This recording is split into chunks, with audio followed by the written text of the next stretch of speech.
सुप्रभात बच्चों।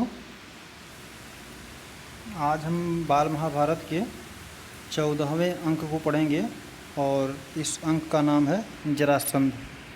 तो अभी हमने बहुत सारे महापुरुषों के बारे में पढ़ा, जैसे विदुर, कुंती, भीम, कर्ण, और अब हम एक और बड़े व्यक्तित्व के बारे में जानेंगे जिनका नाम है जरासंध। तो शुरू करते हैं। इंद्रप्रस्थ में प्रतापी पांडव न्यायपूर्वक प्रजा पालन कर रहे थे। युधिष्ठिर के भाइयों तथा साथियों की इच्छा हुई कि अब राजसूय यज्ञ करके सम्राट पद प्राप्त किया जाए। इस बारे में सलाह करने के लिए युधिष्ठिर ने श्री कृष्ण को संदेश भेजा। जब श्री कृष्ण को मालूम हुआ कि युधिष्ठिर उनसे मिलना चाहते हैं तो तत्काल ही द्वारका से चल पड़े और इंद्रप्रस्थ पहुँचे। युधिष्ठिर ने श्री कृष्ण से कहा, मित्रों का कहना है कि मैं राजसूय यज्ञ करके सम्राट पद प्राप्त करूं, परंतु राजसूय यज्ञ तो वही कर सकता है जो सारे संसार के नरेशों का पूज्य हो और उनके द्वारा सम्मानित हो। आप ही इस विषय में मुझे सही सलाह दे सकते हैं। युधिष्ठिर की बात सुनकर शांति के साथ श्री कृष्ण बोले, मगध के राजा जरासंध ने सब राजाओं को जीतकर उन्हें अपने अधीन कर रखा है। सभी उसका लोहा मान चुके हैं और उसके नाम से डरते हैं। यहाँ तक कि शिशुपाल और जैसे शक्ति संपन्न राजा भी उसकी अधीनता स्वीकार कर चुके हैं और उसकी छत्र छाया में रहना पसंद करते हैं। अतः जरासंध के रहते हुए और कौन सम्राट पद प्राप्त कर सकता है। जब महाराज उग्रसेन का नासमझ बेटा कंस जरासंध की बेटी से ब्याह करके उसका साथी बन गया था, तब मैंने और मेरे बंधुओं ने जरासंध के विरुद्ध युद्ध किया था। 3 बरस तक हम उसकी सेनाओं के साथ लड़ते रहे, पर आखिर हार गए। हमें मथुरा छोड़कर दूर पश्चिम द्वारका में जाकर नगर और दुर्ग बनाकर रहना पड़ा। आपके साम्राज्याधीश होने में दुर्योधन और कर्ण को आपत्ति न भी हो, फिर भी जरासंध से इसकी आशा रखना बेकार है। बगैर युद्ध के जरासंध इस बात को नहीं मान सकता है। जरासंध ने आज तक पराजय का नाम नहीं जाना है। ऐसे अजय पराक्रमी राजा जरासंध के जीते जी आप राजसूय यज्ञ नहीं कर सकेंगे। उसने जो राजे महाराजे अपने बंदीगृह में डाल रखे हैं, किसी न किसी उपाय से पहले उन्हें छुड़ाना होगा। जब ये हो जाएगा तभी राजसूय करना आपके लिए साध्य होगा। तो बच्चों, जब द्रौपदी से विवाह करके पांडव वापस आते हैं हस्तिनापुर में, तो फिर धृतराष्ट्र ने राज्य का एक भाग उन्हें दे दिया और जो पुरानी राजधानी थी खांडवप्रस्थ, वहाँ पांडव अपनी राजधानी बनाकर रहने लगे। इंद्रप्रस्थ जो कि राजधानी का नाम पड़ा, वहाँ रहने लगे। काफ़ी समय बीत गया तो फिर युधिष्ठिर को सब ने सलाह दी कि आप राजसूय यज्ञ कीजिए और सम्राट की उपाधि को धारण कीजिए। सम्राट का जो उपाधि होता था वह बहुत ही उस समय का सम्मानित पद माना जाता था। उसे बहुत ही प्रतिष्ठावान राजा माना जाता था जो सम्राट की उपाधि को धारण करता था। तो उसके लिए सब राजाओं से पूजनीय होना पड़ता था। तो उस समय जो सबसे बड़े नीतिज्ञ व्यक्ति थे वो थे श्री कृष्ण। उनको बुलवाया युधिष्ठिर जी ने और उनसे सलाह लिया। तो उन्होंने कहा कि आपकी बात को आपके जो विरोधी हैं जैसे दुर्योधन और कर्ण, ये सब एक बार मान भी लेंगे, लेकिन एक ऐसा राजा है जो आपकी बातों को नहीं मानेगा, बिना युद्ध किए वह मानेगा ही नहीं, जिसका नाम है जरासंध। और उन्होंने अपने बारे में बताया, क्योंकि कर्ण जो कंस था जिसका वध श्री कृष्ण ने किया था, वह जरासंध का दामाद था। और जरासंध कंस का वध कृष्ण ने किया। इस वजह से जरासंध ने मथुरा पर आक्रमण किया और कई बार युद्ध हुआ। और एक बार तो 3 साल तक युद्ध चलता रहा। उस 3 साल के युद्ध में श्री कृष्ण पराजित हुए और उन्होंने अपना जो राजधानी था उसे बदल दिया। मतलब ये उत्तर भारत से पश्चिमी भारत में चले गए, गुजरात में जाकर द्वारका में बस गए, वहाँ अपना किला वगैरह बनाकर रहने लगे। तो अगर आपको राजसूय यज्ञ करना है तो उसके लिए पहले आपको जरासंध को पराजित करना पड़ेगा। और उसके कैद में बहुत सारे राजा हैं, उन राजाओं को छुड़ाएंगे तो हम वैसे ही राजाओं को बंदीगृह से छुड़ाएंगे तो उनके सम्मानित हो जाएंगे, वो हमारा सम्मान करेंगे और हमारी अधीनता को स्वीकार कर लेंगे। तो इसलिए पहले हमें कुछ भी करके उन राजाओं को उसके बंदीगृह से छुड़ाना होगा। श्री कृष्ण की ये बातें सुनकर शांति प्रिय राजा युधिष्ठिर बोले, आपका कहना बिल्कुल सही है। इस विशाल संसार में कितने ही राजाओं के लिए जगह है, कितने ही नरेश अपने अपने राज्य का शासन करते हुए इसमें संतुष्ट रह सकते हैं। आकांक्षा वह आग है जो कभी बुझती नहीं है। इसलिए मेरी भलाई इसी में दिखती है कि साम्राज्याधीश बनने का विचार छोड़ दूं और जो है उसी को लेकर संतुष्ट रहूं। युधिष्ठिर की यह विनयशीलता भीमसेन को अच्छी न लगी। उसने कहा, श्री कृष्ण की नीति कुशलता, मेरा शारीरिक बल और अर्जुन का शौर्य एक साथ मिल जाने पर कौन सा ऐसा काम है जो हम नहीं कर सकते। यदि हम तीनों एक साथ चल पड़े तो जरासंध की शक्ति को चूर करके ही लौटेंगे। आप इस बात की शंका न करें। यह सुनकर श्री कृष्ण ने कहा, यदि भीम और अर्जुन सहमत हो तो हम तीनों एक साथ जाकर उस अन्यायी की जेल में पड़े हुए निर्दोष राजाओं को छुड़ा सकेंगे। परंतु युधिष्ठिर को यह बात न जची। उन्होंने कहा, मैं तो कहूँगा में प्राणों पर बन आने की संभावना हो, उसके विचार तक को छोड़ देना ही अच्छा होगा।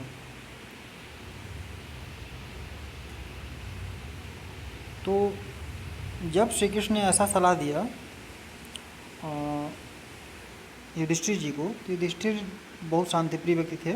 उन्होंने कहा कि व्यक्ति को महत्वाकांक्षा का बहुत विस्तार नहीं करना चाहिए, क्योंकि महत्वाकांक्षा युद्ध को आमंत्रण देती है और उसमें क्षति पहुंचती है। तो हमें ऐसे चीज़ों से बचना चाहिए जिससे कि विनाश के मार्ग पर बढ़ने की प्रेरणा मिले या उस रास्ते पर हम अग्रसर हों। तो यह बात उनके भाई भीमसेन को अच्छा नहीं लगा। उन्होंने कहा कि अगर आप बात कर रहे हैं तो मेरा श्री कृष्ण और अर्जुन का जब बल इकट्ठा हो जाएगा तो कोई राजा हमसे जीत नहीं सकता। इसलिए आप हमें आज्ञा दें तो हम जरासंध की शक्ति को नष्ट करके ही आपके सामने आएंगे। तो श्री कृष्ण ने भी इस बात में सहमति प्रकट की कि अगर आप आज्ञा दें तो हम जा करके उन राजाओं को छुड़ा सकते हैं। लेकिन युधिष्ठिर ने फिर समझाया कि ऐसा कोई काम नहीं करना चाहिए जिससे कि प्राणों पे आफत आ जाए, प्राण संकट में पड़ जाए। यह सुनकर वीर अर्जुन बोला, यदि हम यशस्वी भरत की संतान होकर भी कोई साहस का काम न करें तो धिक्कार है हमें और हमारे जीवन को। किस काम को करने की हमें सामर्थ्य है भाई? युधिष्ठिर क्यों समझते हैं कि उसे हम न हरा सकेंगे? श्री कृष्ण अर्जुन की इन बातों से मुग्ध हो गए। बोले, धन्य हो अर्जुन, कुंती के लाल, अर्जुन से मुझे यही आशा थी। जब जरासंध के साथ युद्ध करने का निश्चय हो गया तो श्री कृष्ण और पांडवों ने अपनी योजना बनाई। श्री कृष्ण, भीमसेन और अर्जुन ने वल्कल पहन लिए, हाथ में कुशा ले ली और व्रती का सा वेश धारण करके मगध देश के लिए रवाना हो गए। राह में सुंदर नगरों तथा गांवों को पार करते हुए वे तीनों जरासंध की राजधानी में पहुँचे। जरासंध ने कुलीन अतिथि समझकर उनका बड़े आदर के साथ स्वागत किया। जरासंध के स्वागत का भीम और अर्जुन ने कोई जवाब नहीं दिया, वे दोनों मौन रहे। इस पर श्री कृष्ण बोले, मेरे दोनों साथियों ने मौन व्रत लिया हुआ है, इस कारण अभी नहीं बोलेंगे। आधी रात के बाद व्रत खुलने पर बातचीत करेंगे। जरासंध ने इस बात पर विश्वास कर लिया और तीनों मेहमानों को यज्ञशाला में ठहरा कर महल में चला गया। कोई भी ब्राह्मण अतिथि जरासंध के यहाँ आता तो उसकी इच्छा तथा सुविधा के अनुसार बातें करना व उनका सत्कार करना जरासंध का नियम था। इसके अनुसार आधी रात के बाद जरासंध अतिथियों से मिलने गया, लेकिन अतिथियों के रंग ढंग देखकर मगध नरेश के मन में कुछ शंका हुई। तो बच्चों, युधिष्ठिर ने फिर मना किया तो इस बार अर्जुन बोल पड़े कि हम भरतवंशी हैं और हमें साहस का काम तो करना ही चाहिए। वो तो हमारा एक अधिकार है कि हम क्षत्रिय हैं, शूरवीर हैं, तो हम साहस का कार्य नहीं करेंगे तो फिर कैसे लोग जानेंगे कि नहीं हमारे अंदर शूरवीरता है। तो श्री कृष्ण ने बहुत उन्हें मतलब शाबाशी दी कि मुझसे आपसे यही उम्मीद थी कि आप ऐसा ही बोलेंगे। और अंत में उन लोगों ने तय किया कि हम लोग चलते हैं जरासंध के पास। तो क्या किया उन्होंने, पहले अपने वेशभूषा को बदला, अर्थात राजाओं के वेश में नहीं गए, तपस्वियों का वेश पकड़ लिया और उस वेश में जरासंध के राज्य मगध पहुँचे। और वहाँ पहुँच करके उन्होंने कहा कि भाई हम तपस्वी हैं और मतलब हम ब्राह्मण हैं, आपके पास कुछ दान मांगने आए हैं। तो जरासंध ने उन्हें ब्राह्मण समझा। उस समय ब्राह्मणों की बहुत इज्जत होती थी। जो भी राजा के पास ब्राह्मण जाता तो यथासंभव राजा उसकी मदद करते थे। तो राजा जरासंध ने भी वही काम किया, उनको अच्छे अतिथि गृह में ठहरा दिया। और उसके बाद उनसे जब कुछ पूछा तो उसमें अर्जुन भीम कुछ बोले नहीं। तो श्री कृष्ण ने कहा कि हमारे जो दोनों साथी हैं वो 12 बजे तक नहीं बोलेंगे रात्रि के, इन्होंने मौन व्रत धारण किया हुआ है। तो उसके बाद जरासंध अपने महल में चला जाता है। फिर वो रात्रि को आता है तो उसके मन में कुछ शंका होता है उनकी वेशभूषा, शारीरिक गठन को देख करके। तो जरासंध ने उनसे पूछा, जरासंध ने कड़क कर पूछा, सच सच बताओ तुम लोग कौन हो, ब्राह्मण तो नहीं दिखाई देते। इस पर तीनों ने सही हाल बता दिया और कहा, हम तुम्हारे शत्रु हैं, तुमसे अभी द्वंद्व युद्ध करना चाहते हैं। हम तीनों में से किसी एक से जिससे तुम्हारी इच्छा हो लड़ सकते हो, हम सभी इसके लिए तैयार हैं। तभी भीमसेन और जरासंध में कुश्ती शुरू हो गई। दोनों वीर एक दूसरे को पकड़ते, मारते और उठाते हुए लड़ने लगे।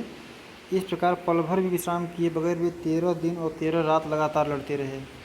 14वें दिन जरासंध थक कर जरा देर को रुक गया, पर ठीक मौका देखकर श्री कृष्ण ने भीम को इशारे से समझाया और भीम ने फौरन जरासंध को उठाकर चारों ओर घुमाया और उसे जमीन पर जोर से पटक दिया। इस प्रकार अजय जरासंध का अंत हो गया। तो जब रात्रि में उसे शंका हुआ कि ये तो ब्राह्मणों जैसे इनकी वेशभूषा मतलब शारीरिक गठन नहीं है, तो उन्हें थोड़ा कड़क कर पूछता है कि तुम लोग कौन हो, सही से अपना परिचय दो। तब उन लोगों ने अपना परिचय दे दिया कि हम आपके शत्रु हैं, हम कृष्ण, भीम और अर्जुन हैं, और हम आपसे युद्ध चाहते हैं। अकेले अकेले आप अकेले जिसे चाहो लड़ सकते हो, किसी से भी। तो जरासंध ने उन तीनों को देखा तो श्री कृष्ण की कदकाठी थी नहीं, और पहले कृष्ण को हरा भी चुका था। तो अहंकार में उसने कहा कि तुमको तो पहले ही मैंने हरा दिया है, तुम जाओ, तुमसे युद्ध नहीं करना। अर्जुन को देखा तो अर्जुन को शरीर से हल्का देखा तो बोला कि ये मुझसे क्या लड़ेगा, ये तो कुछ देर टिकेगा नहीं, अर्जुन को बैठा दिया। भीमसेन को बोला हाँ ये लड़ सकता है, और वो दोनों गदा युद्ध लड़ते हैं। और इस तरह दिन बीत गए, और ये 13 दिन के बीच में जरासंध थक जाता है। और जैसे ही वो थकता है, कृष्ण के इशारे पर भीमसेन उसे उठाकर जोर से पटक देते हैं और वह फौरन मर जाता है। श्री कृष्ण और दोनों पांडवों ने उन सब राजाओं को छुड़ा लिया जिनको जरासंध ने बंदीगृह में डाल रखा था, और जरासंध के पुत्र सहदेव को मगध की राजगद्दी पर बैठाकर इंद्रप्रस्थ लौट आए। इसके बाद पांडवों ने विजय यात्रा की और सारे देश को महाराज युधिष्ठिर की अधीनता में ले आए। जरासंध के वध के बाद पांडवों ने राजसूय यज्ञ किया। इसमें समस्त भारत के राजा आए हुए थे। जब अभ्यागत नरेशों का आदर सत्कार करने की बारी आई तो प्रश्न उठा कि अग्र पूजा किसकी हो। सम्राट युधिष्ठिर ने इस बारे में पितामह भीष्म से सलाह ली। वृद्ध भीष्म ने कहा कि द्वारकाधीश कृष्ण की पूजा पहले की जाए। युधिष्ठिर को भी यह बात पसंद आई। उन्होंने सहदेव को आज्ञा दी कि वह श्री कृष्ण का पूजन करे। सहदेव ने विधिवत श्री कृष्ण की पूजा की। वासुदेव का इस प्रकार गौरवान्वित होना चेदी नरेश शिशुपाल को अच्छा न लगा। वह एकाएक उठ खड़ा हुआ और ठहाका मारकर हंस पड़ा। सारी सभा की दृष्टि जब शिशुपाल की ओर गई तो वह ऊंचे स्वर में व्यंग से बोलने लगा, यह अन्याय की बात है कि एक मामूली से व्यक्ति को इस प्रकार गौरवान्वित किया जाता है। तो बच्चों, जब जरासंध मारा जाता है तो जरासंध का जो पुत्र होता है सहदेव, उसे श्री कृष्ण और पांडव, भीम और अर्जुन राजा बनाते हैं, राजाभिषेक करते हैं, और उसके कैद में जितने राजा थे वहाँ से सबको छुड़ाकर वापस चले आते हैं इंद्रप्रस्थ। और फिर वो लोग बारी बारी से जो राजा थे उनको पराजित करते हैं जो कि लड़ने के लिए आमादा थे, और सब पराजित करके फिर राजसूय यज्ञ का आयोजन करते हैं। तो यज्ञ की तैयारी होती है। तो वहाँ एक परंपरा थी कि सबसे पहले किसकी पूजा की जाए। तो भीष्म से सलाह लिया महाराज युधिष्ठिर ने। तो उन्होंने कहा कि इसके लिए सबसे योग्य व्यक्ति श्री कृष्ण हैं। तो युधिष्ठिर ने अपने छोटे भाई सहदेव को आज्ञा दिया कि श्री कृष्ण की पूजा करो।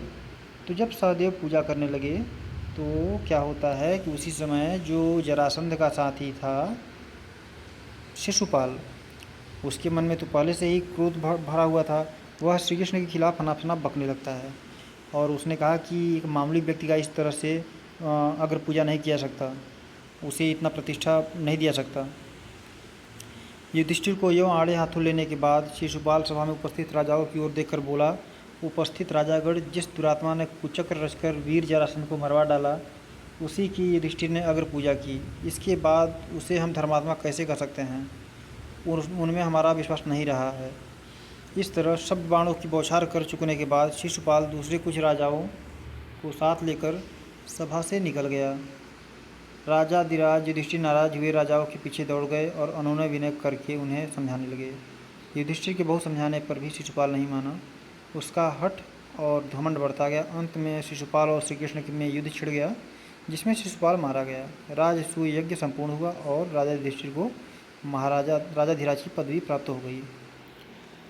तो बच्चों, ये शिशुपाल ने सभा में राजाओं को भड़काया कि किस तरीके से छल श्री कृष्ण ने जरासंध को मरवाया है, वह न्यायोचित नहीं था। और उसी का युधिष्ठिर अगर पूजा करवा रहे हैं तो युधिष्ठिर भी धर्मात्मा नहीं है, इसलिए हमें ऐसे सभा में नहीं रहना चाहिए और हम चलते हैं। तो युधिष्ठिर तो शांतिप्रिय व्यक्ति थे, वो समझाने लगे, जब राजा जाने लगे सबसे प्रार्थना करने लगे, अनुरोध करने लगे कि नहीं आप लोग मान जाइए। अंत में शिशुपाल नहीं मानता और श्री कृष्ण के खिलाफ वह कुशब्द बके जा रहा था, कहे जा रहा था। अंततः क्या होता है, श्री कृष्ण और शिशुपाल में युद्ध होता है और शिशुपाल श्री कृष्ण के हाथों मारा जाता है। और फिर यज्ञ निर्विघ्न संपन्न होता है और महाराज युधिष्ठिर को राजाधिराज की उपाधि प्राप्त होती है। ठीक है बच्चों, इसके बाद हम नेक्स्ट क्लास में शकुनी का प्रवेश पाठ को देखेंगे, अंक को।